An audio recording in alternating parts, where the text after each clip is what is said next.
Perfect जगह आ चुके हो आप लोग। यदि आपका भी सपना है क्लास 10th में टॉप करने का, या फिर मेरे भाई हिंदी में 100 में 100 मार्क्स ऑब्टेन करने का, तो ये परफेक्ट जगह आ चुके हो संस्कृत हिस्ट्री। ये भाई आज हम जो चर्चा करेंगे, राम नाम बिनु बिरथे जगी जन्मा, जो नर दुख में दुख नहीं माने। इस चैप्टर्स के जितने भी मेरे भाई क्वेश्चंस और आंसर्स हैं, इसको हम लोग आज कंप्लीट करेंगे और जो VVI है उनको भी एक नज़र देखेंगे। तो मेरे भाई ऐसे शब्द का इसमें मैंने यूज किया है जो आपको टॉप 10 लायक बना सकता है 100% में भाई। तो चलिए स्टार्ट करते बिना समय गवाए। पहला क्वेश्चन इससे है हमारा कि कवि किनके बिना जगत में यह जन्म को व्यर्थ मानता है। देख सकते हैं कि जो पहला नंबर हमारा क्वेश्चन है वो कहते हैं कि कवि किसके बिना जगत में यह जन्म व्यर्थ मानता है। मतलब कबीर जी का कहना है कि जो यह जीवन है इसमें किन के नाम के बिना क्या होते हैं, तो जगत में जन्म लेना व्यर्थ है। तो मेरे भाई आइए जानते हैं इसका आंसर क्या है। यहाँ पर दे उत्तर में है कि कवि राम नाम के बिना जगत में यह जन्म व्यर्थ मानते हैं। वह बाहरी वेशभूषा, पूजा पाठ और कर्म कांड के स्थान पर सरल व सच्चे हृदय से राम नाम के कीर्तन पर बल देते हैं, क्योंकि नाम कीर्तन से ही सच्ची और अस्थाई शांति पाकर व्यक्ति जो है भव सागर को पार कर जाता है। कहने का मतलब है कि कवि राम नाम के बिना यह जगत में जन्म को व्यर्थ मानते हैं और वे बाहरी वेशभूषा, कर्मकांड ये सब ये बदला एक सच्चे व सरल हृदय से नाम कीर्तन पर बल देते हैं। और यही जो ऐसा नाम कीर्तन ही सच्ची अस्थाई शांति पाकर व्यक्ति क्या कर जाते हैं, तो भाव सागर को पार कर जाते हैं। अब दूसरा नंबर जो क्वेश्चन है मेरे भाई वो क्या है कि देखिए, वाणी कब विष के समान हो जाती है। कहने का मतलब वाणी में कब ऐसा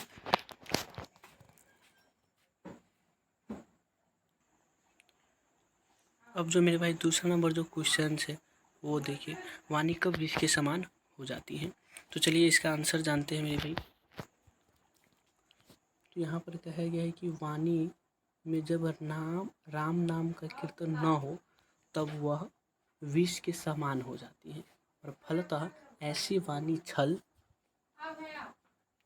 प्रपंच, माया मोह आदि से हो युक्त प्राणी का कल्याण नहीं बल्कि नाश ही कर देती है। कहने का मतलब जिस व्यक्ति के वाणी में राम नाम का उच्चारण न हो, वैसे वाणी और जो मोह माया रखने वाले व्यक्ति का यह क्या करती है, वो उद्धार नहीं बल्कि कल्याण नहीं बल्कि उसका नाश ही कर देती है। तीसरा नंबर जो क्वेश्चन है मेरे भाई वो देख सकते हैं कि क्या है। कहता है कि नाम कीर्तन के आगे कवि किन कर्मों की व्यर्थता को सिद्ध करता है। तो इसका सीधा सा आंसर हो जाएगा मेरे भाई कि नाम कीर्तन के आगे कवि वेद पाठ, संध्या, कर्म कांड होता है मेरे भाई। यहाँ पर कर्म ये कमंडल सही है कमंडल सीखा मतलब सीख, जनेऊ व धोती का धारण करना तथा तीर्थाटन मतलब तीर्थ की यात्रा करना आदि की कर्मों की व्यर्थता को सिद्ध करता है। वह जटा धारण करने, भस्म लगाने और नग्न रहने को मुक्ति का साधन नहीं मानते हैं, बल्कि उसके अनुसार मुक्ति का एकमात्र उपाय है राम नाम का कीर्तन। कहने का मतलब है कि आप भले ही पूजा पाठ, भले ही तीर्थाटन करते हैं, जटा धारण, भस्म अर्थात चंदन लगाते हैं, ये सब कि कोई भी मुक्ति का साधन नहीं है। मुक्ति का साधन हमारे कबीर जी के अनुसार एक ही है, तो वो है राम नाम का कीर्तन। और तीसरा नंबर जो हमारा क्वेश्चन है मेरे भाई वो देख सकते हैं कि प्रथम पद के आधार पर बताना है हमें कि कवि ने अपने युग में धर्म साधना के कैसे कैसे रूप को देखे थे। तो इसका आंसर देखते हैं मेरे भाई।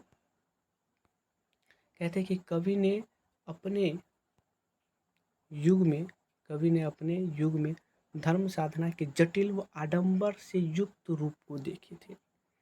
उस समय लोग मुक्ति के लिए नाम कीर्तन से अलग वेद पाठ, संध्या, तीर्थ वैराग्य आदि कर्म कांडों को अपनाते थे। कहने का मतलब है कि जो कवि थे वो अपने समय में कैसे धर्म साधना के जो धर्म के आधार पर कैसे कैसे रूप को देखे, तो कहते हैं कि कवि ने अपने युग में धर्म साधना के जटिल एकदम कॉम्प्लेक्स जो है सिचुएशन वो आडंबर से युक्त रूप को देखे थे। उस समय लोग मुक्ति के लिए नाम कीर्तन से अलग रह करके वेद करने में समय बिताते थे, संध्या तीर्थ यात्रा में, वैराग्य में, तो आदि कर्म कांडों में अपना समय बिताते थे। और चलिए अगला जो है मेरे भाई ये क्वेश्चंस कहते हैं कि हरि रस से कवि का क्या अभिप्राय है। तो इसका आंसर है मेरे भाई, हरि रस से कवि का अभिप्राय है कि ईश्वर प्राप्ति का आनंद, और इस रस या आनंद को गुरु की कृपा से ही कोई व्यक्ति प्राप्त कर पाता है। कहने का मतलब है कि हरि रस से कवि का क्या अर्थ है, कहने का मतलब क्या है उस कवि का। तो कहते हैं हरि रस से कवि का अभिप्राय है, मतलब है उसका कहने का कि ईश्वर प्राप्ति का आनंद। हरि रस मतलब ईश्वर प्राप्ति का आनंद, और इस रस का आनंद तभी कोई व्यक्ति पा सकता है जब उस पर किसी गुरु की कृपा हो मेरे भाई। अगला नंबर है मेरे भाई क्वेश्चन वो क्या कह रहे हैं। अगला नंबर जो क्वेश्चन कहते हैं कि कवि की दृष्टि में ब्रह्म बहा है, यहाँ पर जो ब्रह्म होता मेरे भाई क्या होता, ब्रह्म का निवास कहाँ है। तो कहते हैं कि कवि की दृष्टि में ब्रह्म का निवास उस मानव शरीर में ही जो दुख में दुख नहीं मानता।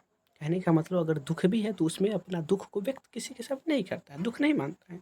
सुख, स्नेह और भय से रहित हो, सोना को मिट्टी मानते हुए निंदा, स्तुति, लोभ, मोह, हर्ष, शोक, मान, अपमान, आशा, निराशा आदि के प्रभाव से अलग रहता है। कहने का मतलब है कि कवि की दृष्टि में ब्रह्म जी का निवास कहाँ है, कैसे लोगों में है। तो कहते हैं कवि की दृष्टि में ब्रह्म का निवास उस मानव के शरीर में है जो दुख में अपना जो काफ़ी कॉम्प्लेक्स सिचुएशन होते हुए भी मेरे भाई अपने जो स्थिति है उसको नहीं मानते हैं, उसमें भी सुखी से रहते हैं, और सुख, स्नेह और भय से रहित होता है, और सोना को भी वो मिट्टी जान पड़ते हैं, मान पड़ते हैं। निंदा, जिस व्यक्ति को निंदा, स्तुति, लोभ नहीं हो, जिसके पास मोह नहीं हो किसी चीज़ की, हर्ष, शोक भी ना हो, मान, अपमान, आशा, निराशा आदि के जो प्रभाव से अलग रहते हैं, वैसे ही मानव के शरीर में ब्रह्म जी का निवास होता है। कहने का मतलब यह है। तो चलिए अब अगला क्वेश्चन पढ़ते हैं मेरे भाई। 7वें नंबर क्वेश्चन क्या कह रहे हैं कि गुरु की कृपा से किस युक्ति की पहचान हो पाती है। कहने का मतलब कि अगर गुरु की कृपा है तो आप कैसे, किस युक्ति की पहचान हो पाती है उससे। तो ये आंसर है मेरे भाई कि गुरु की कृपा से ब्रह्म प्राप्ति की युक्ति की पहचान हो पाती है, और गुरु कृपा न केवल ब्रह्म के निवास का ज्ञान कराती है बल्कि ब्रह्म प्राप्ति का उपाय भी बतलाती है। इस युक्ति को जानकर ही नानक गोविंद जी ने उसी प्रकार मिल गए जिस प्रकार पानी से पानी। कहने का मतलब है कि गुरु की कृपा से किस युक्ति की पहचान हो पाती है। तो गुरु की कृपा से ब्रह्म प्राप्ति की युक्ति की पहचान हो पाती है, और साथ ही साथ गुरु कृपा न केवल ब्रह्म के निवास का ज्ञान कराती है बल्कि ब्रह्म प्राप्ति का उपाय भी बतलाती है। और इस युक्ति को जानकर ही गोविंद जी ने पानी की तरफ मिल गए। और अगला जो क्वेश्चन है, अब चलते हैं व्याख्या क्वेश्चन करना है। अब जो है इसका व्याख्या मेरे भाई बहुत ही अच्छे होते हैं, उसको समझना होता है। तो चलिए यहाँ पर कहते हैं कि राम नाम बिनु अर्जी मरे। तो इसका जो आंसर होगा मेरे भाई वो है क्या कि प्रस्तुत पंक्ति। इसको पहले लिखना होता है कि प्रस्तुत पंक्ति जो है गुरु किससे लिया गया है, कैसा है, किसने लिखे, उस सबको बारे में थोड़ा सा पहले लिखना होता है। तो क्या है, प्रस्तुत पंक्ति गुरु नानक रचित राम नाम बिरथे जगी जन्मा शीर्षक कविता जो है उससे संकलित है, मतलब लिया गया है, उसे निकाला गया है। यहाँ कवि ने नाम की महत्ता स्थापित की है, और उसके अनुसार राम नाम के बिना व्यक्ति जो है सांसारिक मोह माया में ही उलझकर रह जाता है और उसे मुक्ति नहीं मिल पाती है। कहने का मतलब यह है कि प्रस्तुत पंक्ति जो है गुरु नानक द्वारा जो लिखे गए हैं, प्रस्तुत जो हमारे पाठ हैं उनमें राम नाम बिनु बिरथे जगी जन्मा उस शीर्षक से यह संकलित है, मतलब उसका यह एक अंश है। और यहाँ कवि ने नाम की महत्ता को स्थापित किया है, नाम के महत्व इम्पोर्टेंस को बताना चाहिए। व्यक्ति सांसारिक मोहमाया में ही उलझ कर रह जाता है और उसे मुक्ति नहीं मिलती है बिना नाम के, बिना राम नाम के। और चलिए अगला जो क्वेश्चन है मेरे भाई उसको देखते हैं। कंचन माटी जाने, कंचन माटी जाने मेरे भाई इसका क्या है एक्सप्लेन, उत्तर जो है देखते हैं। तो कहते हैं कि प्रस्तुत जो पंक्ति है वो गुरु नानक रचित जो नए जो दुख में दुख नहीं माने शीर्षक निर्गुण कविता से संकलित है, मतलब निर्गुण कविता से लिया गया है। और यहाँ कवि ब्रह्म का निवास वैसे मानव शरीर में और यहाँ कवि ब्रह्म का निवास वैसे मानव शरीर से मानते हैं, मतलब वैसे मानव शरीर में मानते हैं जो सोने सा बहुमूल्य चीज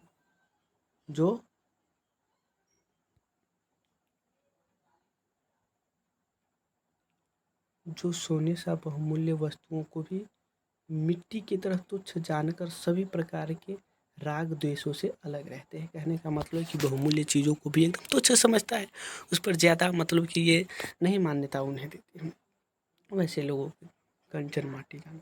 अब जो अगला क्वेश्चन है मेरे भाई वो क्या है कि सोंकते क्या है, हरस सोंकते रहे नियारो नाही मान अपमाना। तो इसका जो उत्तर है वो क्या है कि प्रस्तुत पंक्ति गुरु नानक रचित जो नर होगा मेरे भाई, यहाँ नर नर दुख में दुख नहीं माने शीर्षक निर्गुण कविता से उद्धत है जो पहले की तरह। और कवि के अनुसार ब्रह्म का निवास वैसे मानव शरीर में होता है जो हर्ष विषाद और मान अपमान से अलग अर्थात निर्विकार रहते हैं। कहने का मतलब हरस शोकति रहे नियारो नाही मन मान अपमाना। प्रस्तुत पंक्ति गुरु नानक रचित जो नर दुख में दुख नहीं माने शीर्षक निर्गुण कविता से उद्धत है। और कवि के अनुसार ब्रह्मा जी का निवास वैसे मानव शरीर में बताते हैं जो हर्ष विषाद और मान अपमान से निर्विकार रहते अलग रहते हैं। और अगला जो क्वेश्चन है मेरे भाई ये देख सकते हैं यहाँ पर कि नानक लीन भयो गोविंद सो ज्यों पानी संग पानी। तो इसका उत्तर है कि प्रस्तुत पंक्ति गुरु नानक रचित जो नर दुख में दुख नहीं माने शीर्षक निर्गुण कविता से ली गई है। जैसे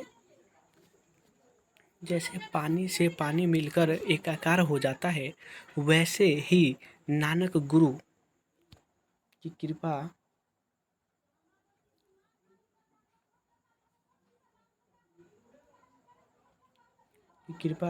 पाकर गोविंद मतलब ब्रह्म में अंतर्लीन हो गए हैं।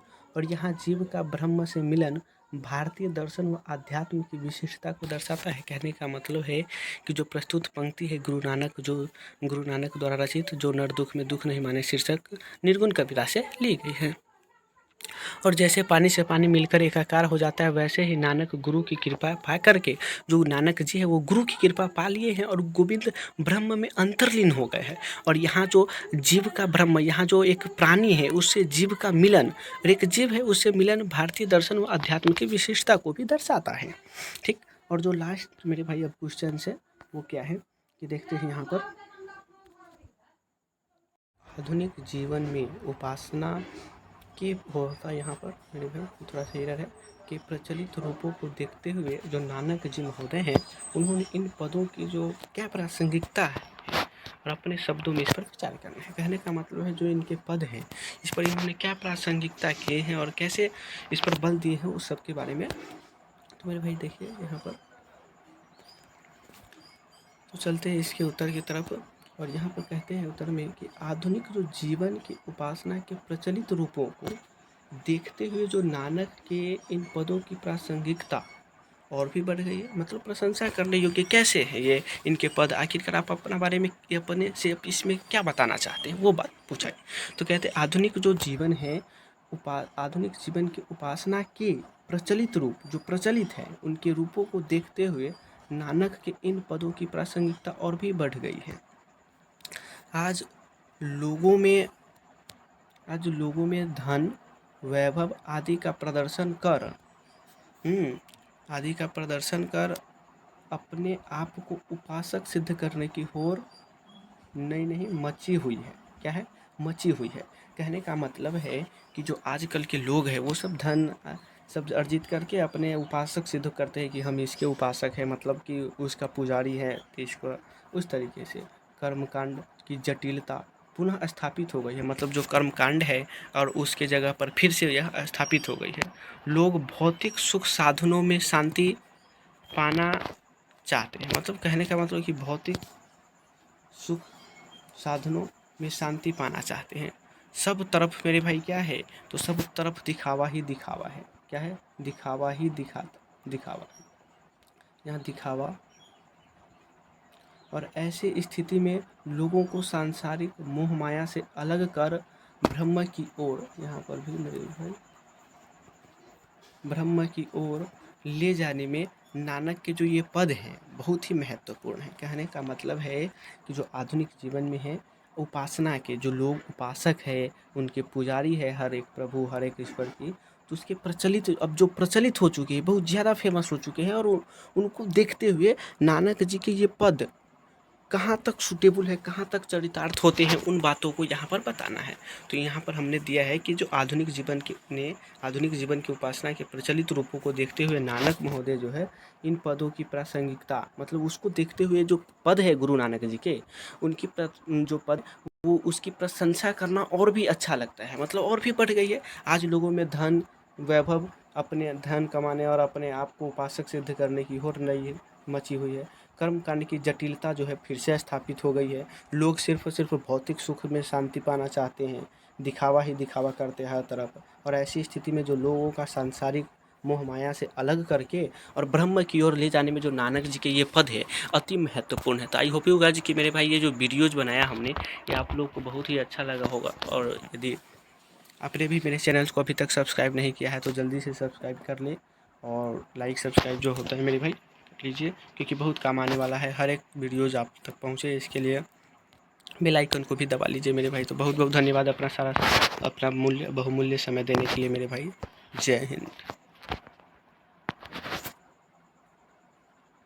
You can trust upon